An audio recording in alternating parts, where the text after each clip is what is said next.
성이고 나의 보호인 줄로 믿습니다. 그리고 오늘 말씀의 주제대로 오직 예수님만이 우리의 빛이신 줄로 믿으시기를 주님의 이름으로 축복합니다. 아멘. 여러분, 빛이 간절했던 적이 있으신지 모르겠어요. 한 줄기 빛이 간절했던 경험이 있으신지 모르겠습니다. 세상이 많이 좋아졌죠. 그래가지고 한번 네이버 지도를 봤어요. 옛날에 내가 갔던 길, 그 길을 한번 찾아보려고 찾아봤어요. 설악산 올라가는 길도 네이버 지도에 있더라고요. 그렇게 이렇게 계단으로 올라가는 산길도 네이버 지도에 그렇게 비춰줍니다. 그런데 제가 그 산을 올라가다 길을 잃어버렸습니다. 길을 인도하는 사람이 잘못 인도했어요. 그래가지고 잘못 갔는데 그 길을 나중에 찾아보니까 독주골이라는 그런 길이었던 것 같아요. 독주골, 혼자 갈 만한 아주 좁은 길인데 길을 잃었던 우리 친구들과 함께 가다가 보니까 이상하다 길이 점점 좁아지고 주위가 너무 이상한 거예요. 걸려있는 리본도 굉장히 오래전에 단 것 같은 그런 이상한 곳에 계속 우리가 가고 있는데 가다 보니까 길이 훅 끊어졌어요. 한 3m에서 5m인가. 그때 느낌으로는 굉장히 긴 길이 무너져 내려가지고 더 이상 갈 수 없는 겁니다. 문제는요, 내려오려고 하는데 내려오는 그 과정 가운데 점점 어두워집니다. 산은요, 어두워지는 게 어두워졌다 하면 바로 어둠이 시작되더라고요. 확 어두워졌어요. 그때가 여름이었거든요. 여름방학 때 갔는데 그렇게 어두워졌어요. 내려오는데 그 올라가던 길과는 전혀 딴판입니다. 너무 가파르고 한번 잘못 발을 디디면 이 넘어지고 떨어질 것 같은 거예요. 너무 위급한 그런 마음에 두근두근 거리고 있는데 저희들을 정말 절망하게 만든 사실은 뭐였냐면 우리 손에 든 후레쉬에 배터리가 점점 떨어져 가고 있다는 거예요. 이게 점점 떨어져 가니까요. 배터리에 불빛이 약해지고 있어, 이 말을 하는데 절망이 묻어 있는 거 있죠. 우리 가운데 너무도 절망스러운, 걱정하고 두려워하는 마음이 가득 차기 시작하는 겁니다. 그리고 얼마 지나지 않아서 그렇게 걱정하고 두려워하고 있는 그 가운데 저 맞은편에서 아주 분명한 후레쉬 불빛 그 한 점을 딱 보고 나서 저와 친구들이 소리를 질렀습니다. 살려주세요, 살려주세요. 안 죽었거든요. 안 죽었는데 살려주세요 그러고 있는 거예요. 왜요? 빛이 없어지면 우리가 죽을지도 모른다는 그 위기감이 우리 가운데 있었던 것이죠. 여러분, 삼풍역 백화점이 1995년에 무너져 내렸습니다. 그 가운데서 많은 사람이 죽고 다쳤는데 그 이후에 기적적인 생존자들이 생겨났잖아요. 그 생존자 가운데 한 분에게 누가 물었습니다. 무엇이 가장 힘들었습니까? 물었더니 갈증이 심했던 것, 그것도 물을 마시지 못하니까 그게 힘들었어요. 산소 부족도 힘들었어요. 깔렸는데 공간이 너무 좁아가지고 그곳에서 기다리는 게 너무너무 힘들었어요. 그런데 그것보다 더 힘든 게 있었다는 겁니다. 그게 뭐냐면 어둠의 공포였다는 것입니다. 그래서 이 어둠이 빨리 가시고 빛이 임하기를 간절히 기다렸다는 것이죠.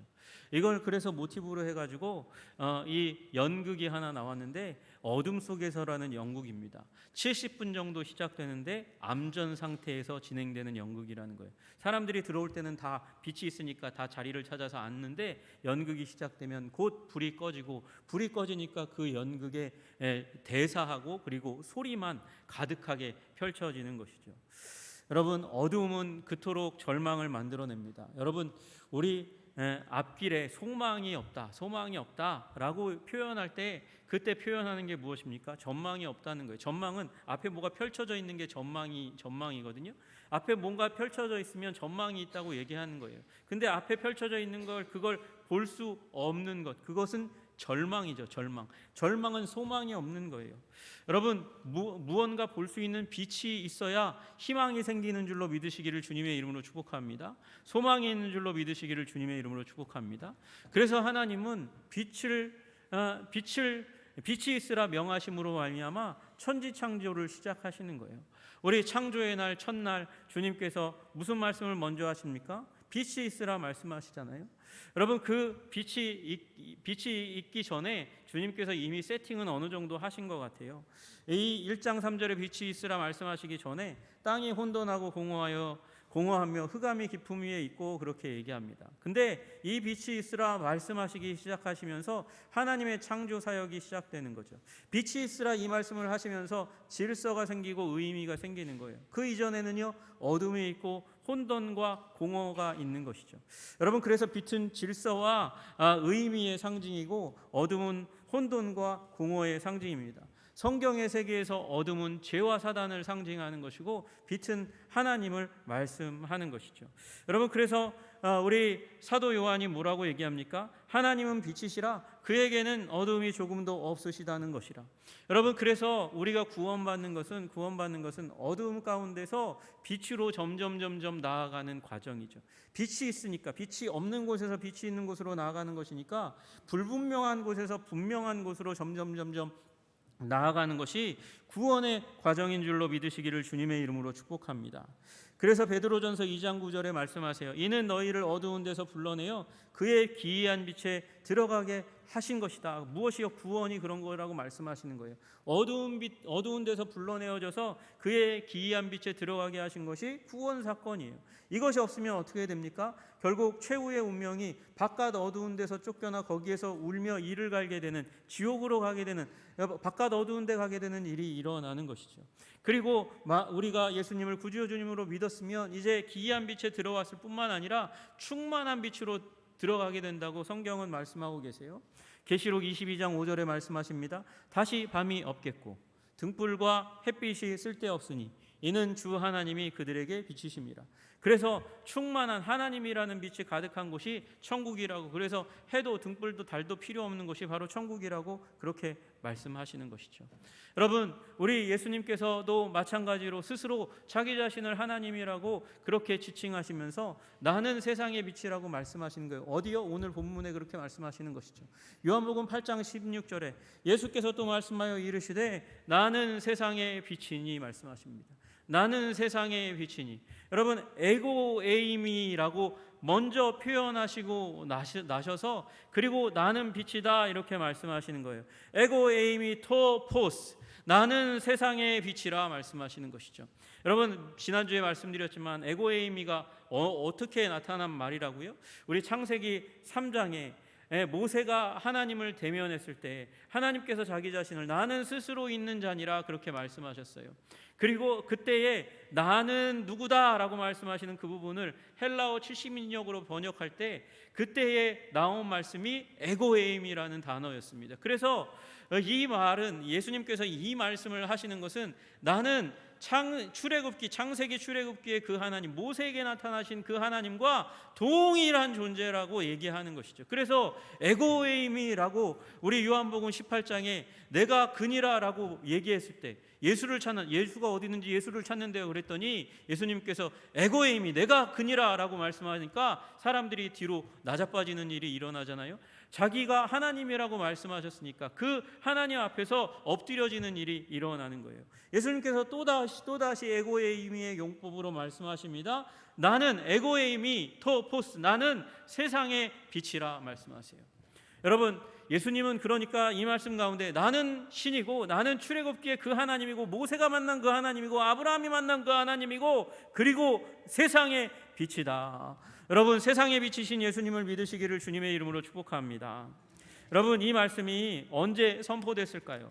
여러분, 이 예수님이 이 말씀을 하신 때를 좀 기억해 보면 이 말씀이 어떤 의미인지를 좀 더 잘 알 수 있습니다. 7장 2절에 보면 초막절 가까운지라 그렇게 말씀하셨어요. 그리고 초막절이 임했습니다. 그리고 7장 37절에 뭐라고 말씀하시냐면 명절 끝날 곧 큰 날에 이렇게 얘기하십니다. 명절 끝날이니까 이 초막절의 끝날이 지난 다음에 8장으로 넘어가니까 그 다음 날 일어난 일인 거예요. 여러분, 그러니까 초막절을 좀 알아야 되겠죠? 초막절은요 어떤 절기냐면 이스라엘이 유대력 9째 날, 6월절이 있는 달이 첫 번째 달이거든요. 그리고 9째 달에 한 8일 동안을 보내는 이 절기가 초막절입니다.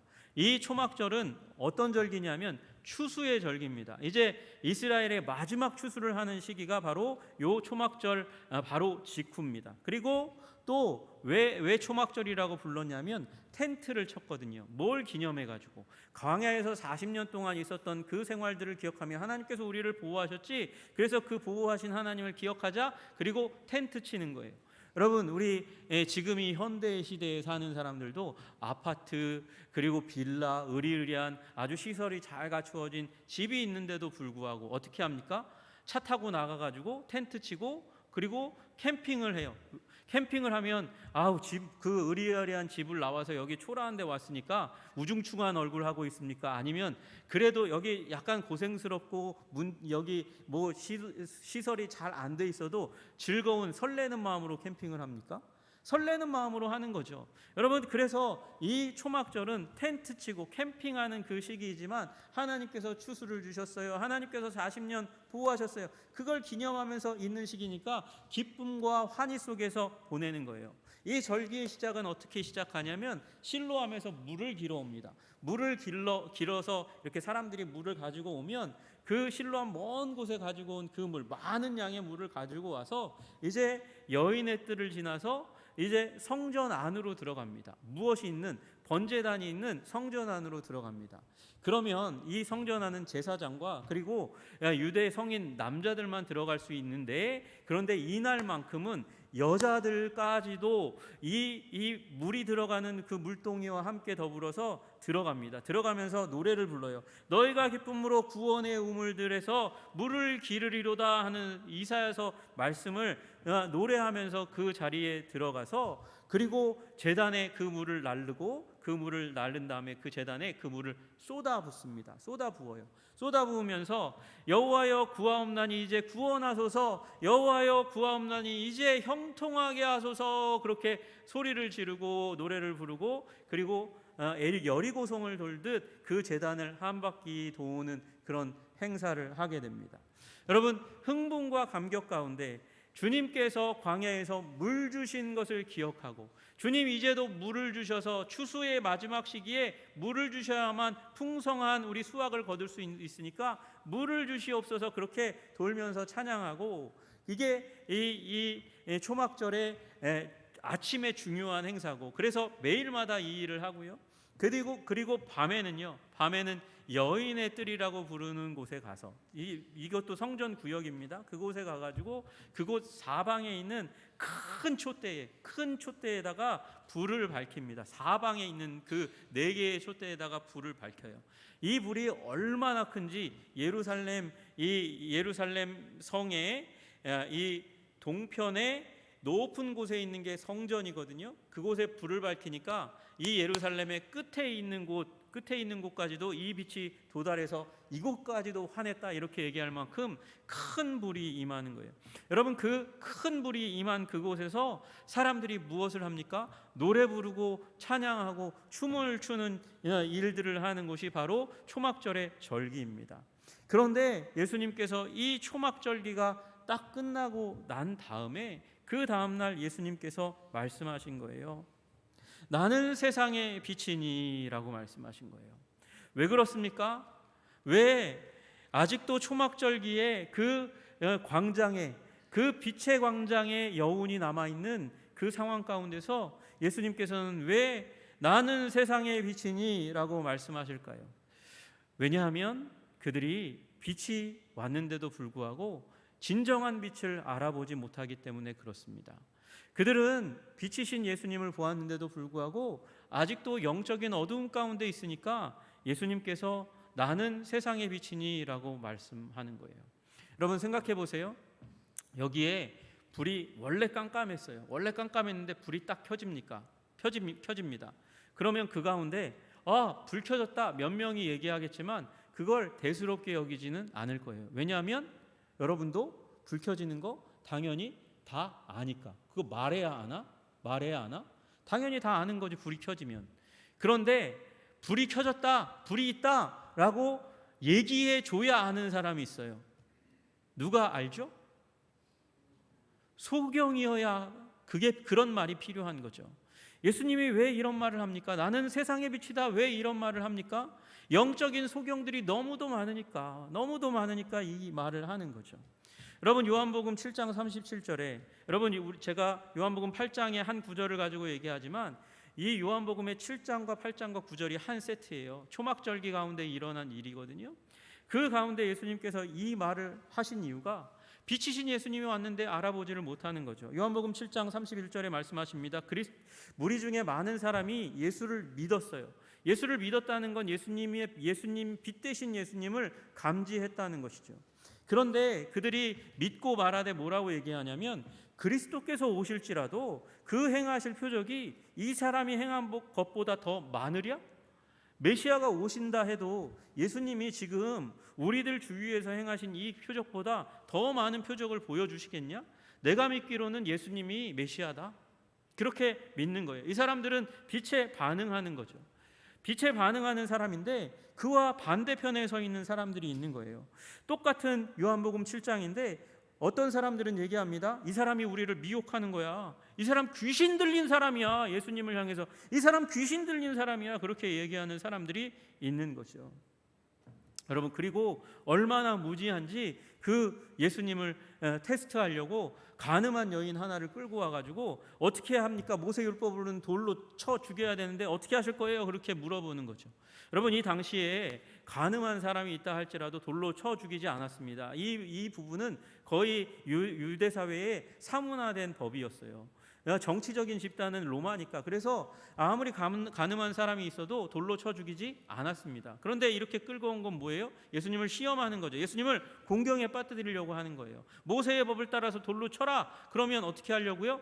사랑이 없네. 당신이 언제나 사랑을 외쳤지만 위선이지. 그건 위선이지. 사랑이 아니지. 그렇게 얘기하면서 예수님을 공경에 빠뜨리거나 모세의 법대로 하면 그렇게 하겠다고 말하거나 아니면 이 사람 용서해줘야죠. 사랑해줘야죠. 그렇게 얘기하면 그 순간 뭐라고 얘기하려고요? 모세의 법을 무시하는 모세의 법의 파괴자구나. 그러면서 예수님을 공경에 빠뜨리려고 한 거예요. 예수님을 구주여 주님으로 믿기는커녕 귀신 들린 자라고 그리고 무시하고 범죄하고 미친 사람이라고 여기고 사마리아 사람이라고까지 그렇게 평가하는 일들이 일어났었던 것이죠.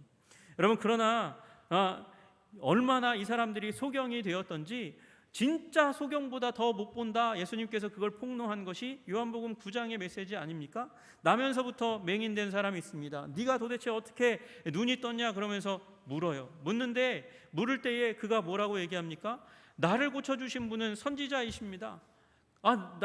우리는 그 사람이 하나님께로 온 사람이라고 믿을 수 없어. 그러면서 유대의 지도자들이 이 얘기하고 있는 그 가운데 그가 이야기하죠. 이 사람이 하나님께로부터 오지 아니하였으면 어떻게 이 일을 합니까? 아무 일도 할 수 없을 텐데요. 눈을 뜨게 한 사람이 도대체 이스라엘 역사 선지자 가운데 도대체 누가 있습니까? 나는 눈을 떴어요. 나는 나면서부터 소경이었는데 눈을 떴어요. 이분은 하나님께로 온 분이 확실합니다. 예수님은 요한복음 9장을 통해서 요한복음 8장에서 얘기하는 바의 연장선에서 말씀하시는 거예요. 진짜 소경도 보는 것을 유대 사람들은 보지 못하는 진짜 영적인 소경이 되었구나. 그렇게 말씀하고 계신 것이죠. 여러분, 왜 맹인이 되었습니까? 이들이 사로잡혀 있기 때문에 그렇습니다. 무엇에 사로잡혔나요?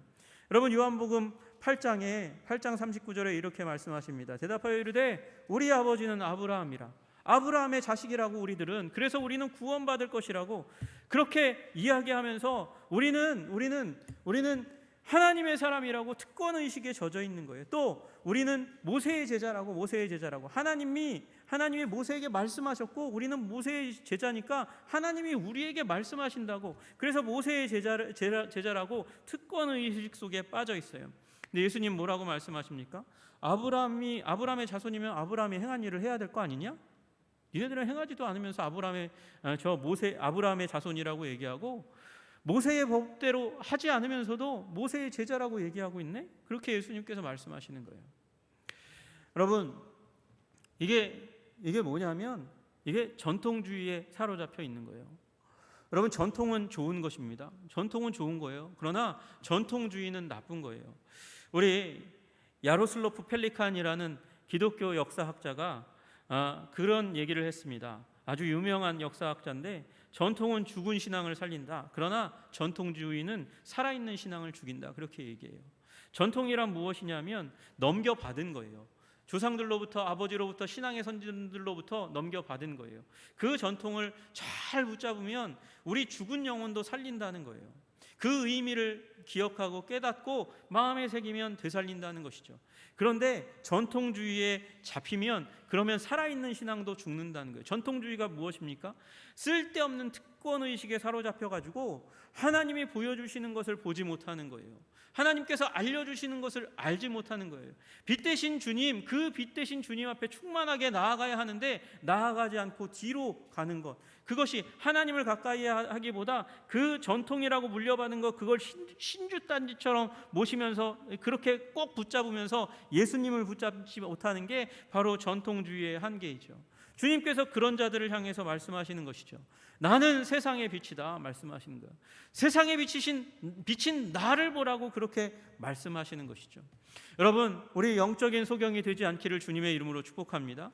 내가 가진 소중한 것, 전통이라 할지라도, 물질이라 할지라도, 자녀라 할지라도 내가 가지고 있는 소중한 것을 붙들고 있느라고 하나님을 바라보지 못하고 빛 대신 예수님을 바라보지 못하는, 감지하지 못하는 영적 소경의 자리 가운데 머무르지 않기를 주님의 이름으로 축복합니다. 여러분, 주님은 세상의 빛이라고 말씀하셨어요. 그리고 이 세상에 비치신 예수님은 구약에 빗대어서, 구약에 비유해서 이 말씀을 하시고 계신 거예요. 여러분, 우리 지난주에 말씀드렸던 나는 생명의 떡이니라고 말씀하시는 건 구약의 광야 가운데 하나님께서 하늘로부터 내려주신 그 만나를 이 클루루에서, 실마리로에서 그보다 더 위대한 생명의 떡, 자기 자신을 말씀하신 거잖아요. 이 생명의 빛은 구약 가운데 예수님, 하나님께서 이스라엘 백성들에게 베푸셨던 기적과 같은 일을 기초로 해서 말씀하시는 겁니다. 어디에 그런 말씀이 있냐면 출애굽기 40장의 맨 마지막 부분에 그 부분이 나와요. 주님께서 율법을 다 말씀하시고 또 성막을 어떻게 만들지 다 말씀하시고 제작하게 하십니다. 제작하게 해서 이제 조립하고 성막을 건축합니다. 건축했더니 무슨 일이 일어났나? 구름이 회막에 덮이고, 회막, 미팅 텐트, 하나님과 이스라엘 백성들이 만나는 그 성막에 덮이고 여호와의 영광이니까 빛이에요. 빛. 구름이 덮이고 빛이 가득하게 되는 일이 일어나요. 성막에 여호와의 영광이 충만하매 그렇게 말씀하십니다. 구름이 성막, 그리고 이것과 이 성막 가운데 조립했을 때, 세웠을 때 임했던 그 구름과 영광이 어디로 이어지냐 하면 구름 기둥과 불 기둥으로 이어지거든요. 36절에 구름이 성막 위에 떠오를 때는 이스라엘 자손이 그 모든 행진하는 길에 앞으로 나아갔고, 구름이 떠오르지 않을 때는 떠오르는 날까지 나아가지 아니하였으며, 낮에는 여호와의 구름이 성막 위에 있고 밤에는 불이 그 구름 가운데 있음을 이스라엘 온 족속이 그 행진하는 길에서 그들의 눈으로 보았더라. 여러분, 그래서 여기 임했던 여호와의 영광이 빛이 성막을 세웠더니 온 거예요. 여러분, 그래서 이스라엘은 이걸 뭐라고 얘기하냐면 쉐키나 영광이라고 얘기해요. 쉐키나가 무슨 뜻이냐면 오셨다라는 거예요. 임재하셨다는 거죠. 임재하셨다, 오셨다, 하나님의 영광이 그렇게 얘기하는 것이죠. 여러분, 그와 같은 말씀이 또 어디에 나오냐면 레위기에 나옵니다. 레위기에 이제 아론과 그의 아들들이 첫 제사를 드렸어요. 첫 제사를 드리고 나서 이제 지성소에 들어갔다 나올 때에 아론이 백성을 향해서 손을 들어 축복합니다. 축복할 때에 속죄와 번제와 화목제를 마치고 축복함으로 속죄와 번제와 화목제를 마치고 내려오니라, 이렇게 얘기하다가 그 다음에 모세와 아론이 회막에 들어갔다가 나와서 백성에게 축복함에 여호와의 영광이 온 백성에게 나타나며 갑자기 빛이 임했다는 거예요. 빛이 임했어요. 불이 여호와 앞에서 나와서, 어디요? 성소, 지성소, 성소를 뚫고 나와서 불이 여호와 앞에서 나와서 제단 위에 번제물과 기름을 살랐다 그렇게 말씀하세요. 여러분, 사람이 만든 불이 아니에요. 하나님의 불이, 하나님의 빛이 성막에 임하는 거예요. 성막에 임하는 거예요. 여러분, 그와 같은 하나님께서 이스라엘 백성 광야 가운데 어떻게 임하셨다고요? 영광으로 임하셨고요. 그 영광으로 말미암아, 임한 영광으로 말미암아 구름 기둥과 불 기둥이 임하였습니다. 그 구름 기둥과 불 기둥은 무엇의 상징입니까? 이스라엘 백성들을 인도하고 보호하고 사랑하신다는 증표이죠. 그런데 예수님은 그 구약 가운데 임했던 그 영광, 쉐키나 임재하신 영광, 구름 기둥과 불 기둥의 인도와 보호가 이제 이 땅 가운데 더욱더 분명하게 나타났으니 바로 나라고 얘기하는 거예요. 예수님이 나는 세상의 빛이니 라고 말씀하시는 줄로 믿으시기를 주님의 이름으로 축복합니다. 여러분, 우리 요한복음 1장을 가시면 요한복음 1장 가운데 태초에 말씀이 계셨다 그렇게 말씀하세요. 그 말씀이 하나님과 함께 계셨고 그 말씀은 곧 하나님이라고 말씀하셔요. 그리고 이 말씀이 우리 가운데 오셔요. 이 말씀이 우리 가운데 오셨다고 얘기하고요. 이 말씀은 생명의 빛이라고 말씀하세요. 4절에 보니까 그 안에 생명이 있었으니 이 생명은 사람들의 빛이라 말씀하시는 거예요. 말씀이신 하나님 안에는 생명이 충만하고 이 생명이 충만한 그분은 그 생명을 우리들에게 빛으로 비추어 주시는 분이라고 말씀하시는 거예요. 그리고 여러분, 우리 14절에 보니까 아주 놀랍게도 예수님이 이렇게 말씀하십니다. 말씀이 육신이 되어 우리 가운데 거하심에, 말씀이 육신이 되어 우리 가운데 거하심에, 여기 거하시며라는 단어가 원어로 더 분명한 의미는 뭐냐면 장막을 쳤다, 텐트를 쳤다는 말이에요. 그러니까 말씀이 육신이 되어 우리 가운데 텐트를 치셨다, 임재하셨다, 쉐키나 하셨다, 임마누엘이다 이렇게 얘기하시는 것이죠. 여러분, 우리 인생 가운데 임하신 구름 기둥과 불 기둥, 하나님의 임마누엘이 바로 예수님인 줄로 믿으시기를 주님의 이름으로 축복합니다. 그래서 예수님은 자기 자신을 세상의 빛이라고 말씀하시는 것이죠. 세상의 빛이다 말씀하시는 거예요. 그 구약의 이스라엘 백성들을 인도하신 구름 기둥과 불 기둥의 역사가 바로 나를 통해서 하나님께서 이제 인류 가운데, 세상 가운데 베푸는 거야 라고 말씀하시는 것이죠. 여러분, 빛으로 오신 예수님을 믿으시기를 여러분 가까이 두시고 여러분의 임마누엘로 삼으시기를 주님의 이름으로 축복합니다. 예수님이 여러분 가운데 있으십니까? 어떻게 압니까? 어떻게 아실까요?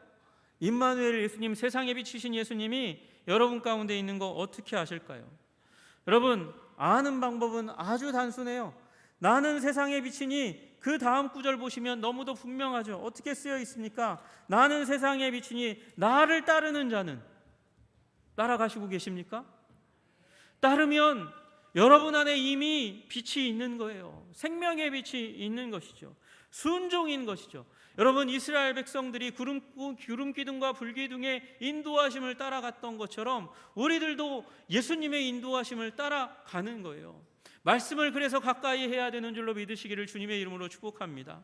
여러분, 그래서 기도의 삶을 살 때에 우리는 성령의 인도하심을 따라 살아가는 것이죠. 여러분, 기도의 삶 따르시기를 주님의 이름으로 축복합니다. 여러분, 어떻게 알 수 있을까요? 빛이 충만한 것으로 알 수 있는 것이죠. 여러분, 빛이 있으면 무슨 일이 일어납니까? 빛이 있으면 분명해집니다. 빛이 없으면 어떻게 됩니까? 빛이 없으면 불분명합니다. 불확실합니다. 여러분, 빛이 없는 자는 불분명, 불확실, 암흑 가운데 있는 거예요. 암흑 가운데 있으면 몸을 움직이기가 쉽지 않습니다. 발에 치이면 어떡하나, 뭔가 부딪히면 어떡하나, 무엇이 튀어나올지, 어떤 사람이, 어떤 존재가 튀어나올지 겁이 납니다. 두렵습니다. 어두움은 그래서 두려움과 겁으로 우리를 묶습니다. 속박합니다. 어두움은 그래서 감옥입니다. 그런데 빛이 있으면 달라집니다. 보이기 시작합니다. 빛이 있는 자는 보이니까 행동이 담대해집니다. 분명해집니다. 확실해집니다. 그래서 빛이 있는 자는 무지몽매에서 벗어나 지혜와 지식 가운데 살아갑니다. 흐리멍텅이 아니라 확신 가운데 살아가는 것입니다. 여러분, 소극적이고 적극적이고 이것과 상관없는 거예요. 소극적이라 할지라도 분명하고 당당한 삶을 살아가는 것, 예수님이 빛으로 우리 삶에 들어올 때 그때 일어나는 일인 줄로 믿으시기를 주님의 이름으로 축복합니다. 여러분, 그래서 빛이 있으면 분명하게 행동하는 거예요. 여러분, 예수님께서 또 이 9절까지의 말씀 가운데 아주 중요한 얘기를 하시죠. 진리를 알지니 진리가 너희를 자유롭게 하리라 말씀하십니다. 여러분, 그거 두 개, 예수님은 나의 빛, 그리고 진리가 너희를 자유케 하리라, 이걸 붙여가지고 서울대학교가 이 자기 로고를 만들었잖아요. 베리타스 룩스메아, 진리는 나의 빛.